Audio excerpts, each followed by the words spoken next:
কাজল শেখকে ঘিরে চোর চোর স্লোগান উঠল। কাজল শেখকে লক্ষ্য করে ছোড়া হলো একের পর এক ডিম। নানুর থানার পুলিশ ঘিরে ধরে তাকে কোনোভাবে গাড়িতে তুলে এলাকা থেকে বের করে। কাজল শেখকে ডিম ছোড়ার ঘটনায় পুলিশ কয়েকজনকে পাকড়াও করেছে।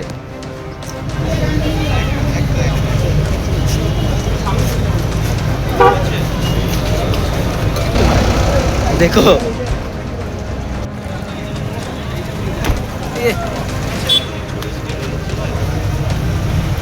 দেখতে পাচ্ছেন কাজল শেখ যখন বেরোচ্ছেন তখন তাকে উদ্দেশ্য করে চোর স্লোগান শুধু নয়, তাকে উদ্দেশ্য করে ডিম পর্যন্ত ছোড়া হলো।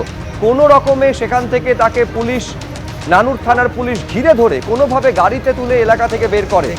এই ডিম ছোড়ার ঘটনায় পুলিশ কয়েকজনকে পাকড়াও করেছে।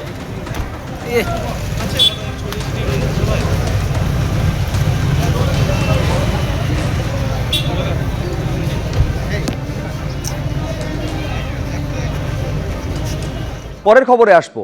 এবার কি বিজেপিতে মিশছেন তৃণমূল ত্যাগী এনসিপিআই সাংসদরা? জল্পনার মধ্যে কাল মুখ্যমন্ত্রীর সঙ্গে এনসিপিআই সাংসদদের বৈঠকের সম্ভাবনা রয়েছে। মুখ্যমন্ত্রী এবং এনসিপিআই সাংসদের এই বৈঠকে থাকতে পারেন বিজেপির কেন্দ্রীয় নেতৃত্ব। সুদীপ কাকলি সহ 20 জন এনসিপিআই সাংসদের সঙ্গে মুখ্যমন্ত্রীর বৈঠক হতে পারে বলে সম্ভাবনা তৈরি হয়েছে। কাল দুপুরে দিল্লির বঙ্গভবনে মুখ্যমন্ত্রীর সঙ্গে এই বৈঠক হতে পারে। আরেকবার আপনাদের বলবো, বিজেপিতে তাহলে কি মিশে যাচ্ছেন তৃণমূল ত্যাগী এনসিপিআই সাংসদরা?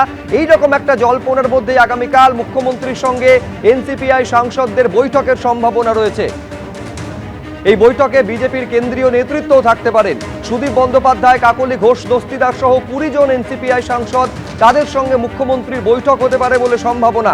দুপুরে দিল্লির বঙ্গভবনে এই বৈঠকের সম্ভাবনা রয়েছে।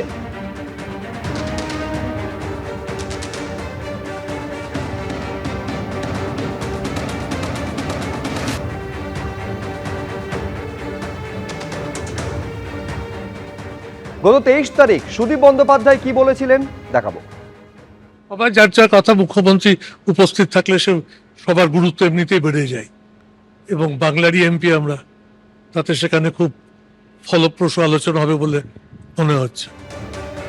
ফলে আগামীকালকের এই বৈঠককে কেন্দ্র করে জল্পনা তৈরি হয়েছে। তাহলে তৃণমূল ত্যাগী এই যে এনসিপিআই এর 20 জন সাংসদ, তারা কি তাহলে বিজেপিতে মিশে যাচ্ছেন? কি নিয়ে আলোচনা হতে পারে আগামীকালকে মুখ্যমন্ত্রীর সঙ্গে দিল্লির বঙ্গভবনে এই বৈঠকে? আমাদের প্রতিনিধি কৃষ্ণেন্দু অধিকারী কথা বলেছিলেন তৃণমূল ত্যাগী এনসিপিআই সাংসদ শর্মিলা সরকারের সঙ্গে। কি বলছেন দেখবো।